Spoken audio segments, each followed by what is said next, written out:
live. So today I'm going to be teaching you how to calculate the population standard deviation and sample standard deviation from within Excel.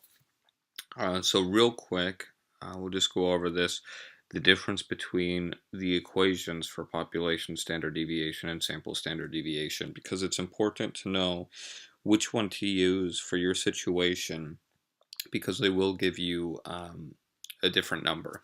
So for the population standard deviation, it is 1 over n, n being the number of data in your data set. So if you have 300 different data points in your data set, that's going to be your n number. And that is multiplied by the sum of each individual data point in the data set being subtracted from the average of the data set squared. And this is just slightly different for those sample standard deviation, because it's the only difference is n minus 1. So 1 over the number minus 1. So if this was 300, this would be 300 minus 1, which would be 299. And this is your individual data point in the data set minus the average, the mean of your entire data set squared. So slightly different, and we're going to show you what that looks like here. This is the same exact data set that we have for both the population and the sample.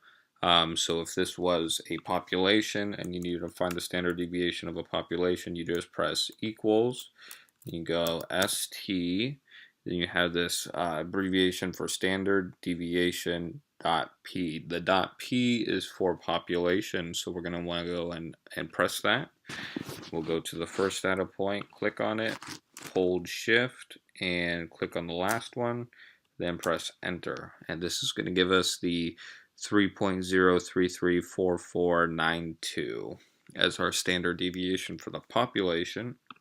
And very similarly for the sample, we would just press equals ST.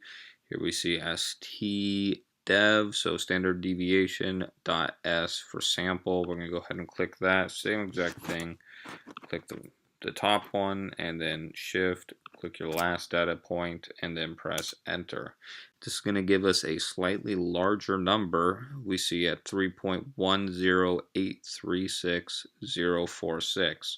So that's how you complete these functions inside Excel. Pretty easy, pretty simple to do, but just make sure you're choosing the right one for your specific purpose.